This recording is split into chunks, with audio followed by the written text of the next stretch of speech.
সবাইকে স্বাগত জানাচ্ছি স্টাডি জব ত্রিপুরা ইউটিউব চ্যানেলে। মেরিট লিস্ট আউট হয়েছে। মেরিট লিস্টের জন্য আমরা ওয়েট করছিলাম, অনেক দিন ধরে কমেন্ট আসছিল কবে মেরিট লিস্ট আউট হবে, মেরিট লিস্ট আউট হবে। সেই ওয়েট বা অপেক্ষার কিন্তু অবসান ঘটে গেল। এখন মেরিট লিস্ট অনুযায়ী আমরা সবাই নাম তো চলে এসেছে, তবে কাট অফ কত গিয়েছে ইউআর এসসি এসটি অনুযায়ী মেরিট লিস্টে আমার নাম এসেছে, আমি কি চান্স পাবো কি না, আমি কি সুযোগ পাবো না, সমস্ত কিছু নিয়ে বিস্তারিত থাকছে এই ভিডিওতে। এবছর ত্রিপুরা যে সরকারি ডিএলএড কলেজ আছে, ডিএলএড কলেজে এডমিশন নোটিফিকেশন বেরিয়েছিল। এডমিশনের নোটিফিকেশন সাথে সাথে সবাই অনলাইন রেজিস্ট্রেশন করেছে এবং ফিজিক্যাল ভেরিফিকেশনও করে নিয়েছে। ফিজিক্যাল ভেরিফিকেশনের পরে মেরিট লিস্ট যেটা প্রকাশ হয়েছে, মেরিট লিস্ট অনুযায়ী মেরিট লিস্টে আমার নাম আছে। এখন সিট তো কিছু সংখ্যক আছে, 530 কাছাকাছি সিট আছে। এখন মেরিট লিস্টে তো প্রচুর সংখ্যক নাম, 2000 উপর নাম আছে মেরিট লিস্টে।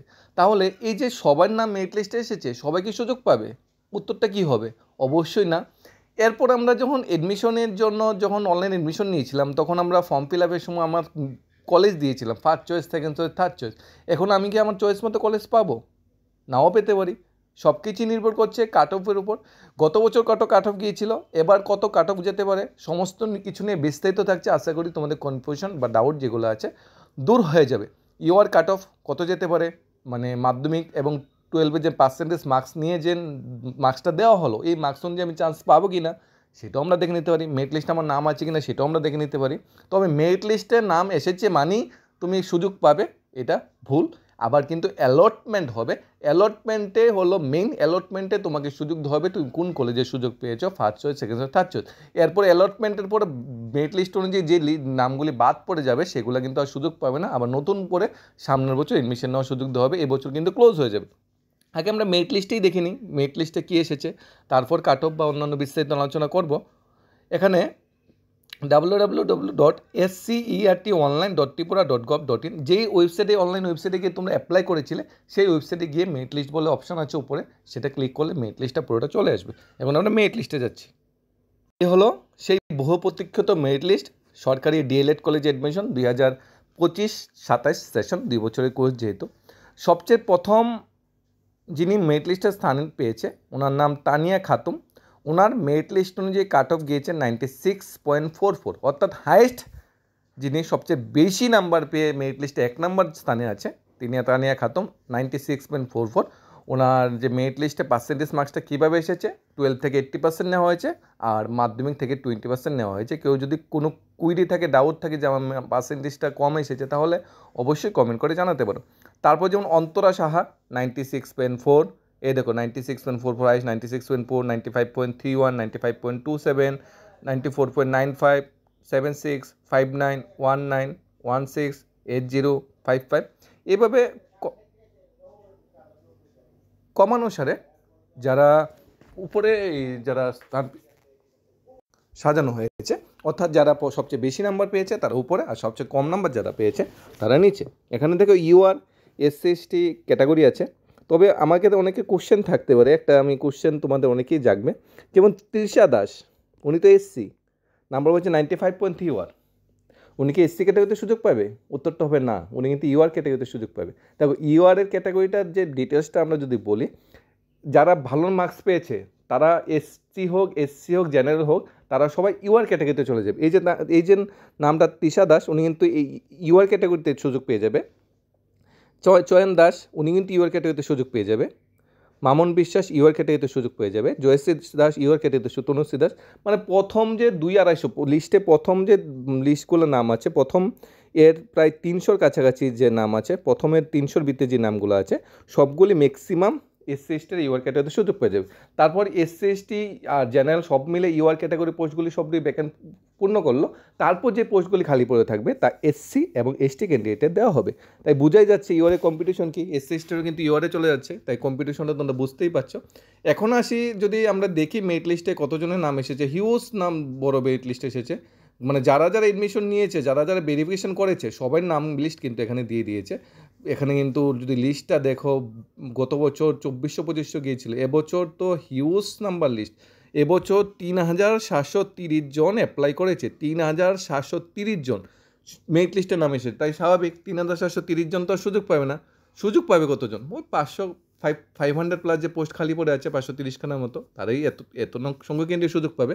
তাহলে এখানে কি প্রথম 530 জন সুযোগ পেয়ে যাবে? এটাও কোশ্চেন ডাউট থাকতে পারে অনেকের, যে হ্যাঁ প্রথম 530 জনে যারা আছে তারা হয়তো সুযোগ পেয়ে যাবে, আর পরে তারা সব বাদ পেয়ে যাবে। জিনিসটা এরকম নয়, জিনিসটা হলো ক্যাটাগরি ওয়াইজ যদি আমরা দেখি ইউআরের সিট কয়টা আছে তোমরা সেটাও দেখতে হবে। এখানে প্রায় তোমার যদি আমরা দেখি 300, ম্যাক্সিমাম 300 কোথায়, ম্যাক্সিমাম 300 নম্বরে আমরা যাই। 300 নম্বরে দেখো গিয়ে এখানে সুমিত দেবনাথ ইউআর 84, 300 নম্বরে যিনি আছে ইউআর কাট অফ এরকমই যাবে 84, এর নিচের নাম্বার সম্ভাবনা খুবই কম। ফার্স্ট অ্যালটমেন্টে, সেকেন্ড অ্যালটমেন্টে বা থার্ড বা ফোর্থ অ্যালটমেন্ট সব যদি একসাথে করি ম্যাক্সি থেকে ম্যাক্সিমাম 82 আসতে পারে, যেখানে 300 নাম্বার সিরিয়ালে যিনি সুযোগ পেয়েছি সুমিত দেবনাথ, 19 ইউআরে 84 সবচেয়ে লোয়েস্ট কাট অফ। ম্যাক্সিমাম ধরো 350 পর্যন্ত যাবে ইউআর কাট অফ যদি সেকেন্ড বা থার্ড অ্যালটমেন্ট যদি দেখি। তোমরা কনফিউশন ডাউট থাকলে অবশ্যই কোশ্চেন করতে পারো। ম্যাক্সিমাম 83 যাবে, তাহলে ইউআর কাট অফ এবার বুঝতে পারছো কত যাবে। কত বছর গিয়েছিল 80, এবার 83, 84, 83 নিচে নামার সম্ভাবনা খুবই কম। ফার্স্ট অ্যালটমেন্টও 83ও যাবে না, 84। তাহলে বোঝা যাচ্ছে ইউআর কাট অফ এবার কত যাবে, 84 ফার্স্ট অ্যালটমেন্টে। সেকেন্ড বা থার্ড অ্যালটমেন্টে যদি আমরা যাই তাহলে 83, এর নিচে ইউআর কাট অফ নামবে না, সম্ভাবনা কম নামার, 100% গ্যারান্টি নামবে না। কারণ যারা অ্যাডমিশন নিয়েছে যারা সুযোগ পেয়ে সবাই তো ভর্তি হবে। এমন যদি কেউ থাকে 300 জনের ভিতরে যে আমি ভর্তি হবো না, তাহলে তো আমি সুযোগটা পাবো, কেন তো ভর্তি তো সবাই হবে। এখন কোশ্চেন একটা 300 জনের ভিতরে তো এসসি এসটিও আছে, তাদের তো আমরা আলাদা করিনি না। 300 জনের ভিতরে এসসি এসটি যারা আছে তারা সবাই ইউআরএ পেয়ে যাবে। তাহলে বোঝা গেছে ইউআর কাট অফ কত যেতে পারে, 84 নিচে ইউআর কাট অফ নামবে না। আমরা যদি এসসি কাট অফ দেখি, এসসি কাট অফ যদি আমরা দেখি গত বছরেরটার সাথে যদি তুলনা করি, গত বছরের যে নাম্বারে গিয়েছিল 79 বা 78, হ্যাঁ ম্যাক্সিমাম 700 এর বেশি যাবে না। 700 আমরা যদি 700 যদি ধরি, ম্যাক্সিমাম সিরিয়াল নাম্বার 700 পর্যন্ত যদি ধরি, 700তে তো এসি নেই, 700 এই 8-এ যদি ম্যাক্সিমাম 700 আমরা 7 পর্যন্ত ধরি, Supratim Das SC 79, SC cut off 79 এর নিচে নামবে না। এবার এটা কনফার্ম, তোমরা দেখে নিতে পারো। যদি সেকেন্ড বা থার্ড অ্যালটমেন্টে যায় তাহলে 78-এ নামবে, এর নিচে নামবে না। তাহলে ফার্স্ট অ্যালটমেন্টে ইউআর কাট অফ কত যেতে পারে, 84, এসসি কাট অফ 79। সেকেন্ড বা থার্ড অ্যালটমেন্ট আসলে এসসি ইউআর কাট অফ 83 আর এসসি এসটি কাট অফ 78 নামতে পারে, এর নিচে নামবে না। আমরা ধরে নিই লোয়েস্টে যদি ধরে নিই ইউআর 83 এবং এসসি যারা আছে তারা 78, যদি লোয়েস্টও যদি ধরে নিই। এখন কোশ্চেন জাগতে পারে যারা এসটি ক্যান্ডিডেট যারা আছে, এসটি ক্যান্ডিডেট ভাই বোনরা যারা আছে তাদের কাট অফ কত যেতে পারে। আমরা গত বছরটার সাথে যদি কম্পেয়ার করি প্রায় 2000-এর কাছাকাছি চলে গিয়েছিল সিরিয়াল নাম্বার। আমরা যদি গত বছরের সাথে কম্পেয়ার করি এসটি কাট অফ যেটা আমরা গত বছরের সাথে কম্পেয়ার করি, তাহলে 68 বা 67 এর নিচে নামবে না। 68 কি 67 এর নিচে নামবে না। কী ধরনের কম্পিটিশন শুরু হয়েছে। আগে 52% পেলে এসটি চান্স পেয়ে যেত, এসসিরা 70% পেলে চান্স পেয়ে যেত, ইউআররা 75 পেলে চান্স পেয়ে যেত। এই বছর কম্পিটিশন আর একটু হার্ড হয়ে গিয়েছে। এবার ইউআর 83, 84-এর নিচে নামছে না, এসসি তো 78, 79-এর নিচে নামছেই না, আর এসটি তো 68-এর নিচে নামার সম্ভাবনা খুবই কম। এটাই সবচেয়ে বড় ফ্যাক্ট, এটাই সবচেয়ে বড় মানে সত্যি কথা। আমাদের অনেকের খারাপ লাগতেই পারে যে আমি 80% মার্কস পেয়েছি তারপর আমি সুযোগ পেলাম না, খারাপ লাগতেই পারে, কিন্তু কম্পিটিশন এরকমই, এটাই বাস্তব, এটাই মেনে নিতে হবে। কারণ ডিএলএডের চাহিদা সবচেয়ে বেশি বর্তমানে এখন, কারণ ডিএলএড করলে টেট 1 টেট 2 দুইটাই দেওয়া যায়, তোমরা সবাই জানো। যদি গ্র্যাজুয়েশন থাকে তাহলে এর কম্পিটিশনটা কতটা হার্ড। তবে দেখো এবার 80% গত বছর গিয়েছিল, এবার ইউআর 84-এ চলে যাচ্ছে, সামনের বছর 85, এমনও দেখবে কোনো বছর 90 কাট অফ চলে গিয়েছে, যেতেই পারে। এসসি কাট অফ যেটা 72, 73-তে আটকে যেত, এটা 79-এ গিয়ে আটকাচ্ছে। এসটি কাট অফ 55, 56-এ আটকে যেত, এটা 68, 69-এ গিয়ে আটকাচ্ছে। এই হলো কম্পিটিশন। তোমরা যারা সুযোগ পাবে না, তোমরা অন্য প্রফেশনাল কোর্সগুলো যেটা আছে বা ওয়েস্ট বেঙ্গল থেকে ডিএলএড বিএড এডমিশন নিতে পারো, ঠিক আছে, প্রাইভেট ডিএলএড বিএড কলেজে এডমিশন নিতে পারো, কিংবা তোমরা সরকারি কলেজে এবছর এডমিশন নিয়ে নাও, গ্র্যাজুয়েশনটা করে নাও, তারপর তোমরা বিএডটা করে নিতে পারো, তাতে কোনো আপত্তি নেই, তাতে কোনো সমস্যা হবে না। কিন্তু নিজের একটা বছর যাতে নষ্ট না করো। তোমরা মেরিট লিস্ট অনুযায়ী এখন যারা সুযোগ পাবে তাদের জন্য আমরা বলছি, এখন তোমরা কিছুই করতে হবে না, এখন তোমরা ঘরে বসে থাকতে হবে। দেখবে এই ওয়েবসাইটে অ্যালটমেন্ট বলে একটা অপশান আসবে, ফার্স্ট অ্যালটমেন্ট বলে একটা অপশান আসবে।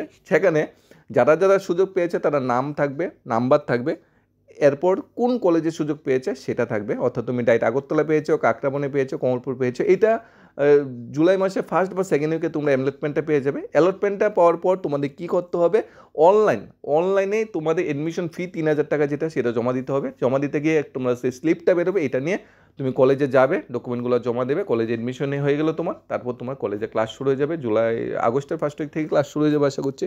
এই ছিল বিস্তারিত।